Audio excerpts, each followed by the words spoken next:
Bien, amigos, los grandes problemas a solucionar por los gobiernos en todas partes del mundo son salud y educación. Hay muchas otras, pero esos son los dos básicos. Educación no es que sea fácil, pero los actores que participan en educación son los padres, los profesores y el Estado. Sin embargo, en la seguridad social, que tiene pensiones y tiene además las atenciones médicas de un ser humano, son muchos los componentes que tienen que ver con la parte de salud. Y no ningún país en el mundo ha logrado resolver ese problema completamente. Los nórdicos han resuelto su problema de educación, han corregido, ahora mismo están volviendo a los libros, pero no hay grandes problemas. En salud sí siguen teniendo. ¿Por qué? Porque la cantidad de actores en el sistema de salud son muchos y todos son importantes: pacientes, familiares, patronos, trabajadores, prestadores de servicios, clínicas, hospitales, médicos, ARS, fondo de pensiones, jubilaciones.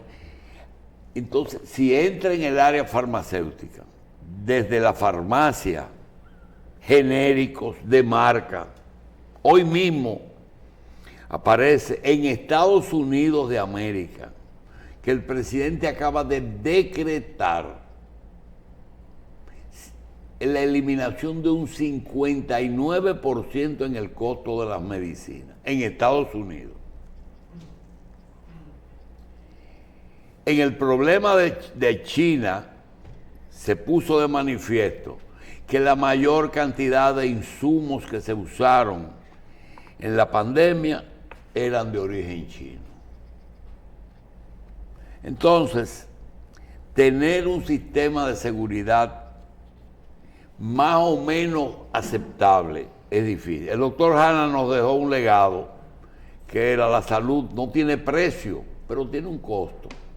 Entonces ese costo hace que aquellos países que han socializado a la medicina han resuelto el problema, pero tienen un problemita que le queda, y es que la calidad de la medicina no es buena, porque entonces el médico no tiene incentivo. La investigación, el Estado no tiene los fondos en esos países, y no se quiere aceptar que un 22, un 23% que pagan los trabajadores y los patronos para la seguridad social es lo único que se puede devolver. Y cuando viene una catastrófica, entonces viene el copago. Sobre todo eso que estamos hablando, yo no digo que es el que más conoce, porque no hay un ranking de los sabios de la salud, pero yo dudo que aquí en el país exista otra persona que no fuera Arismendi Díaz Santana, que ha trabajado, escrito, hablado, expuesto sobre temas de seguridad social. La revista, que trata de por lo menos reconocer algunos esfuerzos, le hace entrega hoy al licenciado Arismendi Díaz Santana el guante de oro en el área de la seguridad social. Le damos las gracias a Arismendi Díaz Santana porque además nos hace llegar su libro sobre historia y fundamento de la seguridad social, que por cierto tenemos 24 años hoy ya de seguridad social. Ahí está. Él ha escrito sobre pensiones dignas, sostenibles para todos. Ha escrito sobre economía política de la desigualdad. Ha escrito cómo se diseñó y concertó la Ley de Seguridad Social, modelos de desarrollo y político de salud. El presidente Mejía le hace un reconocimiento en la introducción de su libro, donde él mismo se siente bien porque es una de las cosas que se llevó a cabo en su gobierno. Y el senador Dagoberto Rodríguez Adames fue quien presentó el proyecto que fue aprobado. Arismendi Díaz Santana ha escrito cientos de artículos y para una muestra, en los últimos 10 días, celebremos el 24 aniversario de la Seguridad Social. Herencia sanitaria de Trujillo. Y respondiendo a 2 objeciones con los copagos médicos. Solamente en los últimos 10 días hemos recibido estos 3. Es decir, que creo que nadie más se merece un reconocimiento que Arismendi. Hoy tenemos a Arismendi Díaz Santana. Le damos las gracias por estar aquí. Le hacemos entrega de su guante de oro. Le agradecemos mucho su libro. Y quisiéramos pedirle que nos corrija, nos enmiende una plana que hemos estado señalando aquí, a ver si él puede coincidir en algo con esto. Hablar de socialización de la medicina es mala palabra. Es mala palabra porque eso huele a comunismo y a socialismo y no puede. Y el médico, aquí se habló, dentro de las versiones de la muerte de Kennedy, llegaron a decir que la Sociedad Médica Americana tenía conocimiento de ese atentado y que no habló porque una ley que él introdujo para el asunto de los viejos le costó la vida. Ayer mismo alguien dijo que eso que Trump habló le puede costar la vida porque los genéricos, los laboratorios, las grandes marcas no lo aceptan, porque es la solución. Arismendi, realmente, la socialización de la medicina, buscándole la forma en que el médico no es que se pueda hacer rico, sino que ese sector que no coge seguro, que quiere pertenecer a los ricos de verdad, se puede hacer una medicina socializada que pueda abarcar todo en un mundo en que los que diseñan la política quieren vivir más ellos, pero vivir más no es económico para las compañías de seguros. ¿Cómo tú ves esas grandes diferencias? Muchísimas gracias, doctor Racine, por esa consideración y esas palabras que me estimulan a seguir trabajando en la dirección de la seguridad social. Vamos a decir, Julito, que el término de socialización puede verse con matices. Una cosa sería la socialización 100%, que no está en la agenda del mundo ni de la República Dominicana en este momento, y otra cosa es el predominio del concepto público sobre la salud, porque la salud se trata de un derecho fundamental establecido por la Constitución de la República. Y si bien es cierto que no se puede negar la influencia del mercado en el ejercicio de la salud, no es menos cierto que la salud no es una mercancía cualquiera. Por eso hay una teoría que plantea la competencia regulada, porque en la República Dominicana es muy difícil separar la práctica médica de la práctica privada, porque tenemos ya décadas de desarrollo en ese sentido. Además, con la circunstancia, y tú lo sabes muy bien, Julito, de que en sentido general la población prefiere más la práctica privada que la pública, por las deficiencias tradicionales que ha habido en la República Dominicana. De modo que ahora lo que yo recomendaría es lo que dice el libro, un mix una buena participación y rectoría del sector público, pero con la participación también del sector privado, siempre y cuando esté regulado y sometido al principio de que la salud es lo más importante. Superintendencia de Salud es la que puede regular eso. ¿Qué valor tú le das a esa que pone el precio de las cosas en salud? Bueno, la función de la Superintendencia de Salud es muy importante porque en primer lugar concentra toda la información útil, real y diaria sobre la seguridad social. Cuando nosotros diseñamos el sistema, tuvimos que hacer un poco de malabares, vamos a decirlo así, porque no teníamos todavía suficiente información en el país. En primer lugar, el sector privado tenía información buena, pero era privada, y no teníamos acceso a eso. Y el Seguro Social nunca manejó la salud en términos de costos y oportunidades.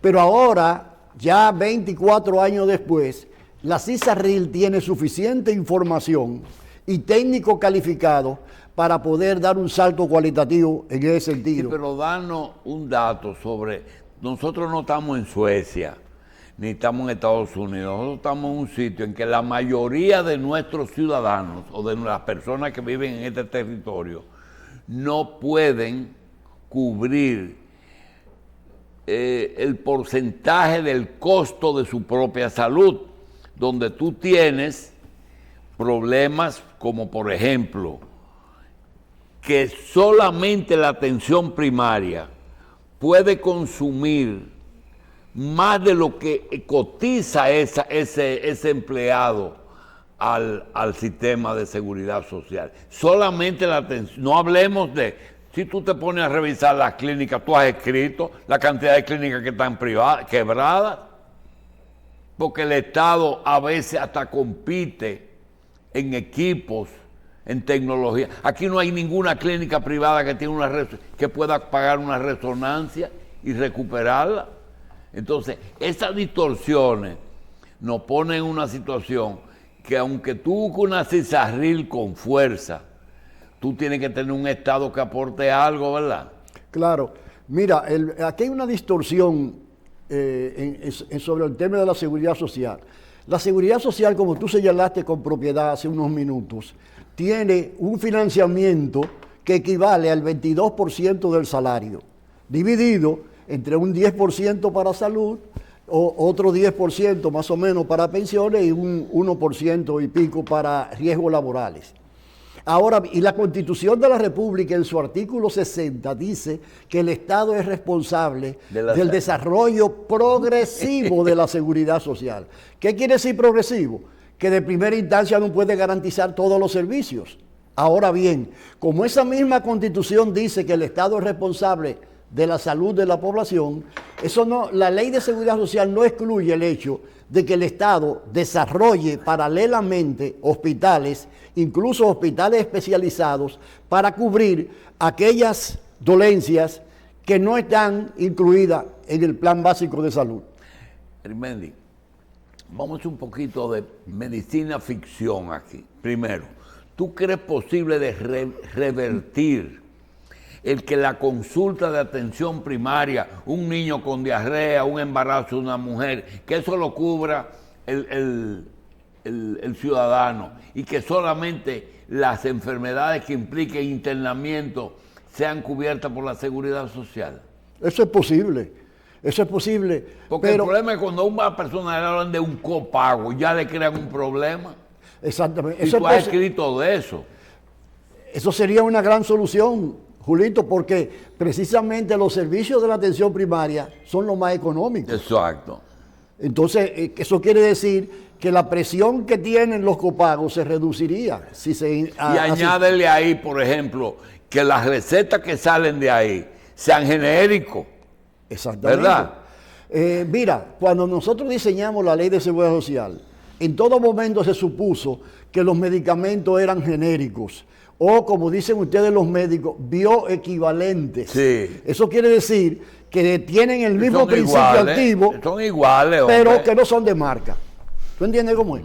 Y a mí me alegra muchísimo lo que tú acabas de señalar, y lo que acaba de plantear el presidente Donald Trump en Estados Unidos, porque pone sobre el relieve el hecho de que la República Dominicana y el sistema dominicano de seguridad social es uno de los pocos de América, quizás del mundo, que todavía permite la libre prescripción dentro de la seguridad social de medicamentos patentados. De marca, sí.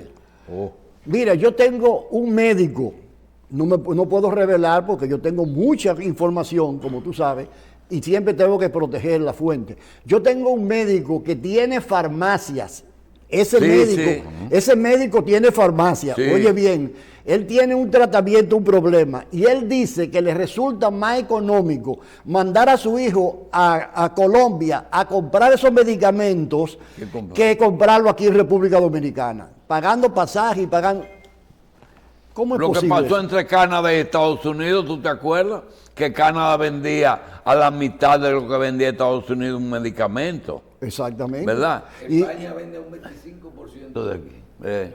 Y otra cosa, ¿qué tú crees de eso que te viene de España, que te dicen, a mí me fijaron para dentro de 6 meses una cirugía? ¿Qué es lo que pasa allá con las citas con los médicos?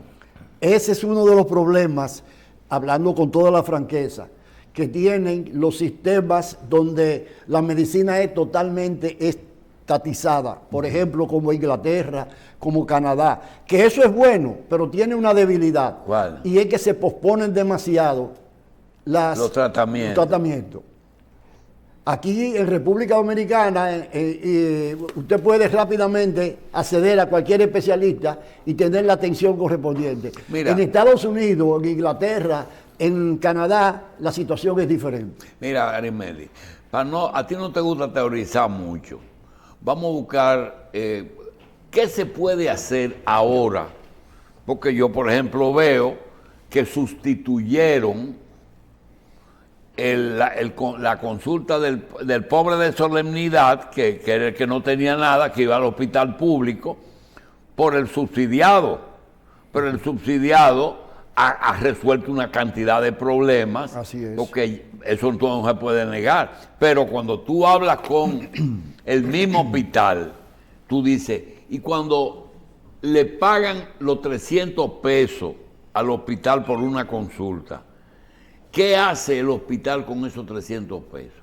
¿Los reparte a los médicos como incentivo o entra el presupuesto adicional del hospital?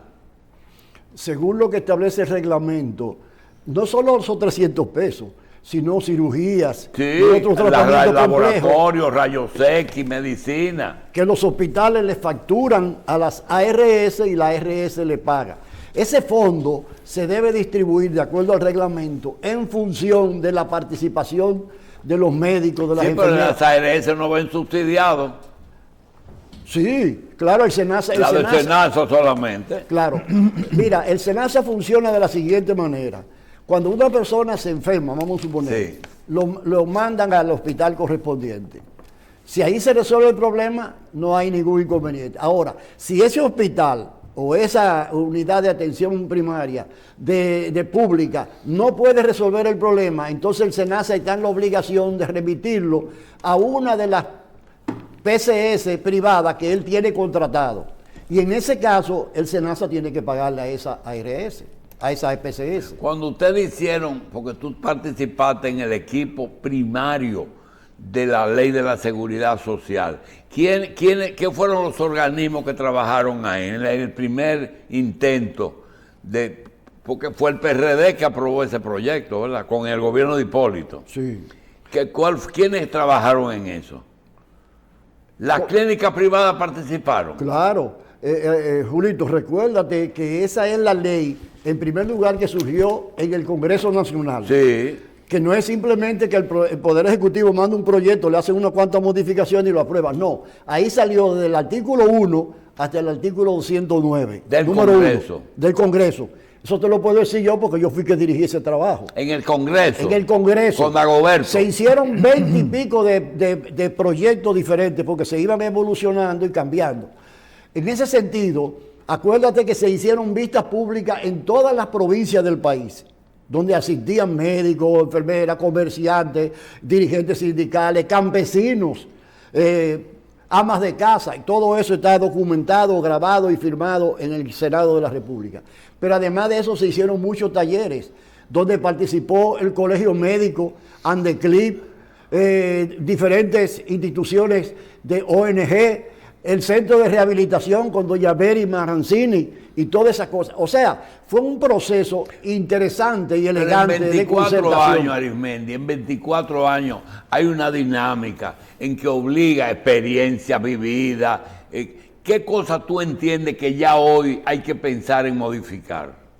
Hay que pensar en modificar muchos elementos, por ejemplo, que generan limitaciones, trabas, obstáculos. En materia de salud, los cambios que hay que hacer en la ley son cosméticos, vamos a decirlo así. ¿Por qué? Porque los problemas que tiene la población en materia de salud, que los tiene, se derivan de la no aplicación de las reformas que la propia ley establece. Por ejemplo, la atención primaria, el pago, por ejemplo, de medicamentos y de medicina a los pensionados, el establecimiento de un seguro médico para los trabajadores independientes, etcétera, etcétera. Todo eso está contemplado en la ley y como tú señalabas hace un rato, nosotros esperamos que el presidente de la República, con todos los poderes que tiene en este momento, termine de impulsar ese proceso. Ahora, en el campo de las pensiones es diferente. En el campo de las pensiones es necesario modificar la ley de seguridad social porque hay que aumentar la cotización y hacer una serie de cambios. Pero para aumentar la cotización no tienen que aumentar los salarios. No necesariamente. ¿Cómo que no? Y si tú le metes más de un 22%. Eso sería lo ideal. Oh, seguro. Eso crea un nudo. Ahora, Julito, tú decías una cosa ahorita con mucha propiedad. Yo te voy a graduar en materia de seguridad social.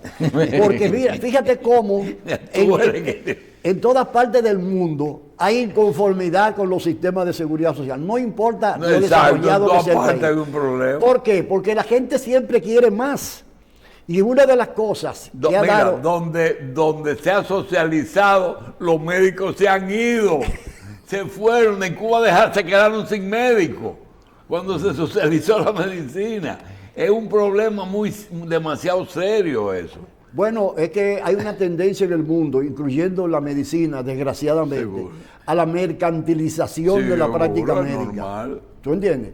Entonces, eso da como resultado que cuando tú lo estás manejando desde la óptica del Estado, lo que predomina es el interés social, no el interés profesional del médico, ni mucho menos del mercado. Esa es la ventaja. Sí, pero dijiste algo que está martillando, dice... La reforma de la ley es cosmética, ¿eso es así? No, la parte de salud, en la parte de salud. ¿Por qué? Porque ¿cuáles son los problemas que tiene? El principal problema que tiene la población en este momento es el gasto familiar de bolsillo. Mira, cuando comenzó la ley de seguridad social, en el 2001, el gasto nacional de bolsillo calculado por el Banco Central era el 62%. Eso quiere decir, amigos televidentes, que de cada 100 pesos que el país gastaba, 62 salían de los bolsillos de la gente. Y como los más pobres no tienen suficiente bolsillo ni suficiente dinero, eran los más penalizados. Sí. Bueno, una vez comenzó en el 2007 el seguro familiar de salud del contributivo, del 62 bajó al 42%. Eso es un salto cualitativo muy importante. Muy bien. El problema, Julito, es que a partir de ese momento se ha mantenido ese porcentaje. El problema es que cuando el doctor Mena de Andeclip viene ahí y me dice que él tiene un problema de parqueo en la Independencia y que el solar le vale $2,000 el metro y que necesita 1,000 metros y que él no puede hacer eso en la clínica, que una resonancia magnética, recuperar la inversión, le coge 10 años con la tarifa actual que pagan los seguros. Y finalmente, que cuando llegue el paciente, que le piden el depósito, ya hay problema. Que uno no sabe qué decirle. Y bueno, le dice, no, es que los médicos no saben administrar. Pregunta. ¿Tú estás de acuerdo con que el gobierno siga encargado de los tratamientos de medicina de alto costo? Bueno, esa es una posibilidad, pero también otra posibilidad es que eso pase a la seguridad social. Eso. Con una condición, que el Estado financie ese conglomerado y lo pase a la seguridad social. Pero es lo mismo entonces, si el Estado lo financia, sigue en manos del Estado. Sí, pero administrado bajo la lógica de la seguridad social, como un componente más del plan básico de salud. Lo que hay que entender... Sí, pero uno de los problemas que yo tengo es un apellido que llevo. Y es que cuando una persona tiene más de $1 millón de pesos de costo de una enfermedad catastrófica, la única ARS que da un poquito más del millón es SENASA. Entonces creen que es lo mismo los JACIN y ese otro JACIN. Entonces, este es un problema grande. Eso es cierto, pero para aclarar un poquito, Julito, no es 1 millón, ahora son 2 millones. Ellos... No, el sistema. Todita, el sistema en su conjunto. Ah, qué bien. Sí. Esa es una resolución del Consejo bajo la iniciativa del presidente Luis Abinader de subirlo de 1 millón a 2 millones. Todas las ARS. Pero es bueno aclarar una cosa, eso es por tratamiento, tú como médico sabes. O sea, que no es que 1 millón que me está protegiendo a mí. Para poner un ejemplo vulgar. Me puede proteger 1 millón con un problema cardíaco, 2 millones mejor dicho, y me puede proteger de 2 millones más si yo tengo un problema renal. O sea, no es por persona, sino es por tratamiento. Aquí se maneja el tratamiento catastrófico. Erimendi, ¿se puede resolver algo con la tarifa? Claro que sí. Déjame decirte una cosa, yo nunca he favorecido, ni nunca he entendido por qué todavía las tarifas de consulta externa son tan bajas para los médicos.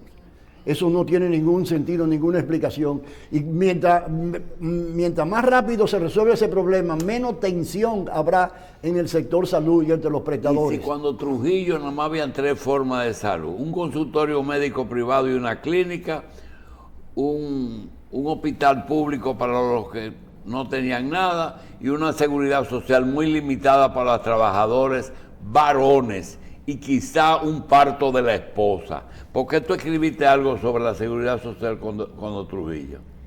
Bueno, porque los orígenes, en primer lugar, Trujillo fue el que creó el Seguro Social Dominicano. Sí, la Caja Dominicana de Seguro Social. Que fue una caja anexa al Ministerio de Salud Pública de ese entonces. Luego eso fue evolucionando. Pero déjame decirte una cosa que yo digo ahí en ese estudio. Cuando se creó el Seguro Social en el 1948, la esperanza de vida, según el doctor Héctor Bateo, que yo lo cito ahí en ese libro, era de 48 años en la República Dominicana. Exactamente. 48 años. Sí. Eso quiere decir que una persona con 52, cuando 53 él años, fue a hacer pasantía al cercado, era de 48 años la edad promedio. Pues me alegro en el año 48 justamente. Me alegro que tú lo digas. Sí. Entonces, en ese entonces, Julito, para que tú veas cómo ha evolucionado las cosas y por qué hay siempre muchos problemas en la seguridad social aquí y en otra parte del mundo. Una persona con 52, 53 años en ese entonces era una anciana. Anciana. Sí. Ahora tenemos una esperanza de vida de 74 años para la mujer, 72 años para los hombres. Eso quiere decir que el costo de la pensión ha ido aumentando mucho más rápidamente que las cotizaciones. Déjame alimentarte eso.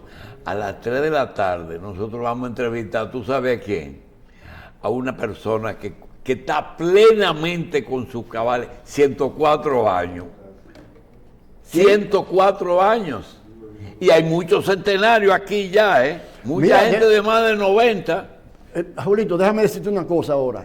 Mira, mi suegra, doña Elsa Durán, tiene 103 años y está viva. Así que si tú quieres un día entrevistarla, Carlos vamos a Vinicio hablar. Retif, voy a entrevistarlo. Y le mandamos los técnicos allá para que hable. Pero además de eso, ella tiene otra característica muy importante. Y es que ella fue de las primeras empleadas del Seguro Social. Cuando el Seguro Social comenzó en la calle El Conde. O sea... Es decir, que cuando Mateo era la mitad de la edad, era 50 años, 54, y ahora está en 104. Hay gente de... Bien, Arimendi, tú debes hacer un programa todos los días de seguridad social. Muchísimas gracias. Hay que edificar esto. Para despedir, Arimendi, ¿se puede hacer algo para mejorar esta situación? ¿La situación? De asegurar del que necesita servicio médico. Claro que sí. Mira, Julito, el asunto es el siguiente. Nosotros hemos avanzado como país mucho en los aspectos cuantitativos de la seguridad social. Porque de un seguro social con un 6 o un 7% de la población, hemos pasado a un 97% de cobertura. Sin embargo, en el campo de la salud, todavía no se han hecho las reformas necesarias para seguir avanzando en el término Sí, cualitativo. pero que hemos llegado a un punto en que la mejor área es la del Estado ahora mismo. Es muy buena. Es así. Muy buena, efectivamente. Puede tener problemas, pero es la que está dando el mejor servicio. Es muy Y- buena. y- Sin embargo, hay una información de un déficit que es bueno que el gobierno lo atienda, porque si algo importante tenemos que proteger de la ley de seguridad social es la función del SENASA, porque es la RS pública que tiene que lograr un equilibrio con Pero es relación que a la tiene la privada. subsidiada, que eso es la que lo mete en rojo. No solo tiene subsidiado, sino contributivo también. Bueno, Arismendi, gracias. Muchísimas gracias, Y Julio. gracias a ti por el servicio que tú le has dado a este país en seguridad social. Aquí no se puede hablar de seguridad social sin hablar de Arismendi Díaz Santana.